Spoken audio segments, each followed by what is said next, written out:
کچھ بیکار کی باتیں۔ تصنیف حیدر۔ ہر بات انسان کے طے شدہ معاملات کے ساتھ نہیں چلتی ہے۔ میں نے ایسے دوست دیکھے ہیں جو زندگی کو برتنے کے قاعدے بناتے ہیں، پھونک پھونک کر قدم رکھتے ہیں، حساب لگاتے ہیں اور پھر ایک دنیا بنانے کا خواب دیکھتے ہیں۔ افسوس کی بات یہ ہے کہ ہم نے زندگی سے اب تک یہ نہیں سیکھا کہ وہ بالکل انپریڈکٹیبل ہے، اتنی کہ جو بات ہم سوچتے ہیں اسے کرنے اور کر پانے میں بہت فاصلہ ہوتا ہے۔ اس لیے زیادہ ضروری یہی ہے کہ جینے کا موقع مل رہا ہے تو جی لیجیے۔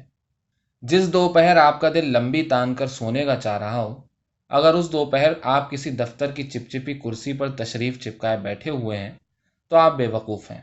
ڈسپلن کا بڑا عجیب و غریب معنی ہم نے بنا لیا ہے، اور وہ ہے طے شدہ اوقات میں کوئی کام کرنا۔ کام دل سے ہوا کرتے ہیں، طے شدہ اوقات کے حساب سے نہیں۔ مجھے اگر پڑھنا اچھا لگتا ہو تو میں لمحوں کو گن کر ان کا حساب لگا کر نہیں پڑھوں گا، اور اگر میں پڑھنے کا ٹائم ٹیبل سیٹ کرتا ہوں تو بے وقوف ہوں، کیونکہ میں اگر ایسا کرتا بھی ہوں تو اس دوران پڑھنے سے زیادہ ٹائم پر توجہ دوں گا۔ کاموں کو مشینی طور پر کرنے کے ہم اتنے عادی ہو گئے ہیں کہ زندگی کو بھی مشینی طور پر ہی گزارنا چاہتے ہیں۔ میں نے جو بھی نوکریاں کی، آرچ میڈیا پرائیویٹ لمیٹڈ میں یا ریختہ میں یا کہیں اور، ان میں کبھی میں نے خود کو بھاگتے ہوئے دفتر نہیں پہنچایا۔ میں چاہتا تو دوسروں کی طرح ایسا کر کے باس کی نظر میں ایک ڈسپلنڈ انسان بن سکتا تھا، مگر مجھے ڈسپلن سے زیادہ زندگی کی قدر کرنی تھی، اور میں وہی کرتا ہوں۔ کوئی بھی نوکری آپ سے بس بندھا ٹکا وقت چھین سکتی ہے، آپ کے نصیب کا چین سکون نہیں چھین سکتی، اور سارا چین سکون حاصل ہونے سے پہلے اپنی ذات پر نظر ڈالنا ضروری ہے۔ گدھوں کی طرح زندگی گزار کر خود کو انسان تصور کرنا ایک بڑی بے وقوفی ہے۔ آپ جو کام پسند کرتے ہیں اس میں کی جانے والی محنت اس کا صحیح پھل دیتی ہے، پھل اس طرح کہ وہ کام بہت عمدہ ہوتا ہے، لوگ اسے دیکھ کر خوش ہوتے ہیں، آپ کی محنت رنگ لاتی ہے۔ اس میں وقت کا حساب نہیں ہوتا۔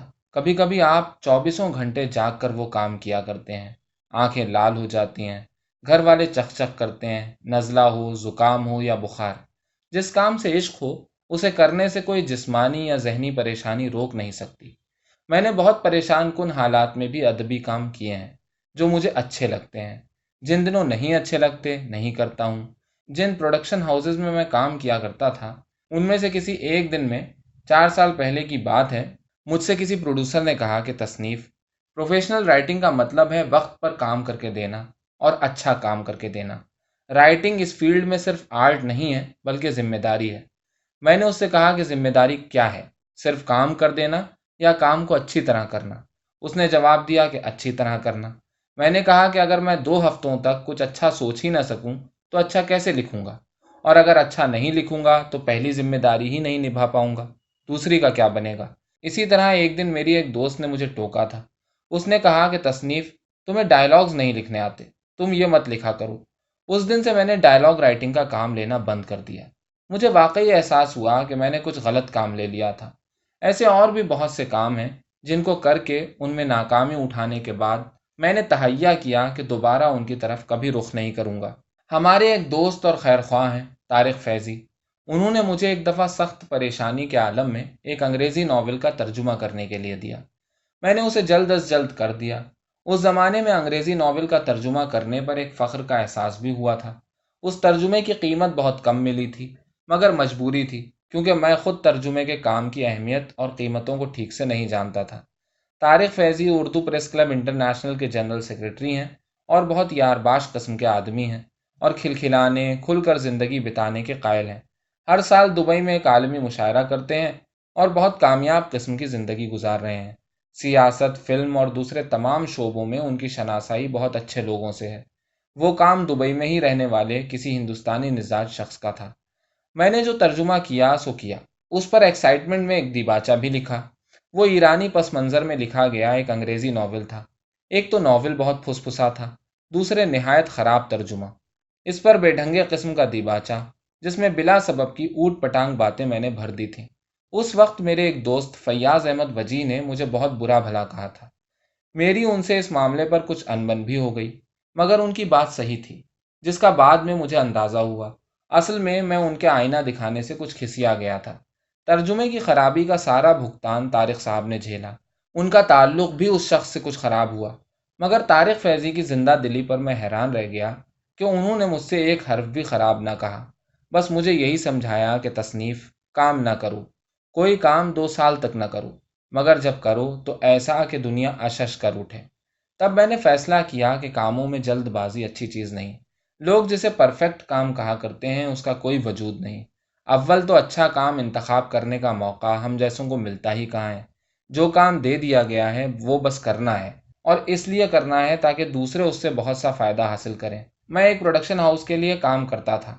ان کا طریقہ یہ تھا کہ وہ مجھے کام بتاتے اور کہتے کہ اطمینان سے کرنا یا پھر انکار کر دینا۔ میرا ذاتی تجربہ ہے کہ آج تک ان کے جتنے کام میں نے کر کے دیے وہ ان کی بیسٹ ڈیل کے طور پر انہیں دستیاب ہوئے۔ طے شدہ وقت میں آپ وہی کام کر سکتے ہیں جس میں ہر وقت آپ کا دل لگا ہوا ہو۔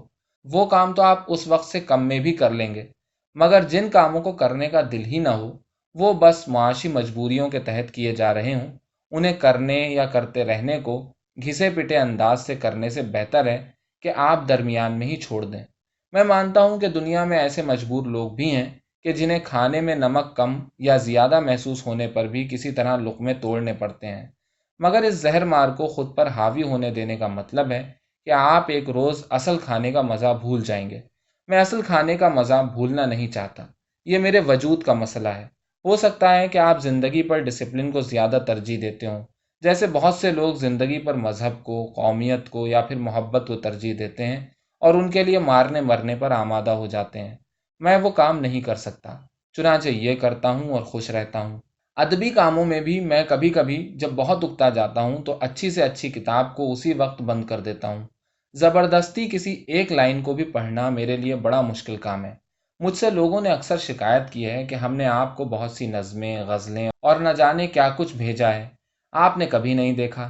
یقین جانیے کہ اگر میں انہیں دیکھنے لگوں اور خود کے ساتھ ہلکی سی بھی زبردستی کروں تو ممکن ہے کہ بہت اچھی چیز بھی میرے سر سے گزر جائے اور مجھے اس کا احساس تک نہ ہو۔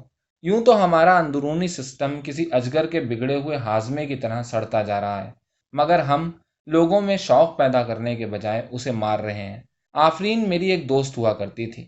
وہ مجھ سے کہا کرتی تھی کہ تصنیف اردو پر اتنی توجہ نہ دو، تم جتنا کام اردو زبان میں کر رہے ہو اس کا 1/3 انگریزی میں کرو گے تو کچھ ہاتھ لگے گا، ورنہ ایک دن یا تو سائیڈوں سے اڑے ہوئے بالوں اور ایک موٹے چشمے سمیت جرسی پہنے کسی پروفیسر کی طرح بڑبڑانے لگو گے، یا پھر تھرڈ ورلڈ کے کسی فرسٹریٹڈ رائٹر کی طرح خودکشی کر لو گے۔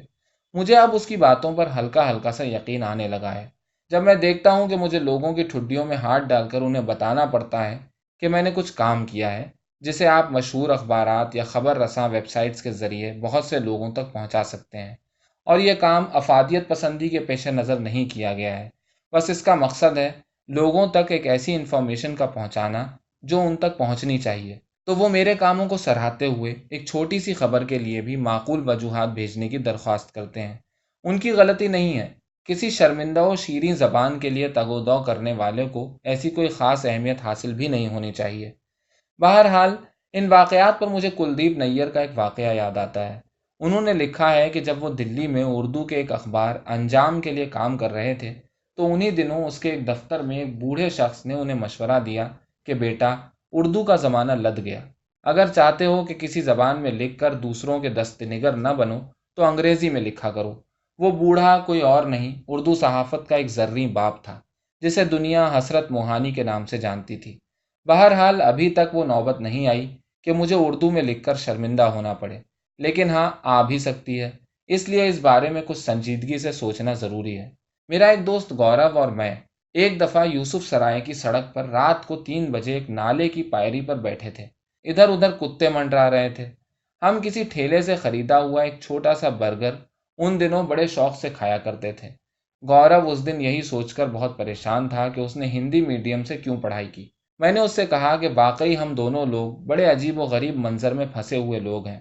سین یہ ہے کہ ایک قوم تھی جس نے خود کو زبان اور مذہب کی ایک بڑی سی تلوار سے آدھا آدھا کاٹ لیا۔ خون اچھلا، ہاتھ پیر تڑپے، جڑواں جسموں سے تڑپ تڑپ کر ہزاروں روحیں چیختی چلاتی آسمانوں کی طرف دوڑنے لگیں۔ چاند سرخ ہو گیا، بادل گاڑھے اور زہر آلود، پٹریوں پر خون کے سیاہ دھبے جو آتی جاتی ٹرینوں سے لٹکتی ہوئی لاشوں کی زبانوں پر ثبت ہوتے رہے، مگر اس پوری چیخ پکار